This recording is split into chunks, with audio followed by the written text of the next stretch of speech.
మత్స్యకారులకి హామీ ఇచ్చాడు. 10,000 ఉన్నటువంటి మత్స్య వేట నిషేధ భృతి ఏదైతే ఉందో అది 20,000 చేస్తామని చెప్పి మాట మీద నిలబడి 1,30,000 మందికి 20,000 చొప్పున ఈ రోజు 280 కోట్ల వరకు రిలీజ్ చేస్తున్నటువంటి ప్రభుత్వం మన కూటమి ప్రభుత్వం అనేది కూడా తెలియజేస్తున్నాను.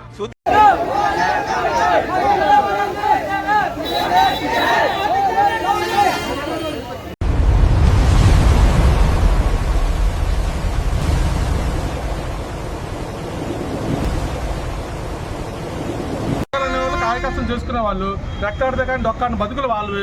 మరి అటువంటి వాళ్ళ జీవితాలతో ప్రభుత్వం ఎందుకు ఆడుకోవాలి? చక్కగా ఈ బ్యాంక్ పేరుని లిఫ్ట్ చేసేస్తే బోట్లన్నీ కూడా ఫిషింగ్కి వెళ్తాయి. ఏ పూట ఆ పూట మత్స్యకారుడు సంపాదన చేసుకుని కుటుంబాన్ని పోషించుకోగలడు. అంత అసమర్థులేం కాదు మత్స్యకారులు. సముద్రంతో జీవనమరణ పోరాటం చేసేవాళ్ళు.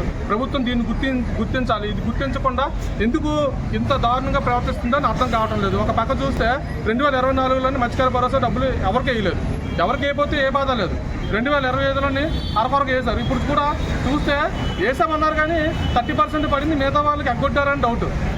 లాస్ట్ ఇయర్ కూడా 750 మంది విశాఖపట్నం ఫిషింగ్ హార్బర్లోని బెనిఫిషరీస్గా ఉన్నటువంటి మత్స్యకారులకి అనౌన్స్మెంట్ చేసి పేర్లు వచ్చిన తర్వాత కూడా వాళ్ళ అకౌంట్లో డబ్బులు పడలేదు. మరి 1,50,00,000 రూపాయలు పేద మత్స్యకారులకు రావాల్సిన డబ్బులు ప్రభుత్వం నొక్కేసింది. ఇటువంటి పరిస్థితుల్లో ఇప్పుడు చూస్తే 70% మందికి డబ్బులు పడలేదు.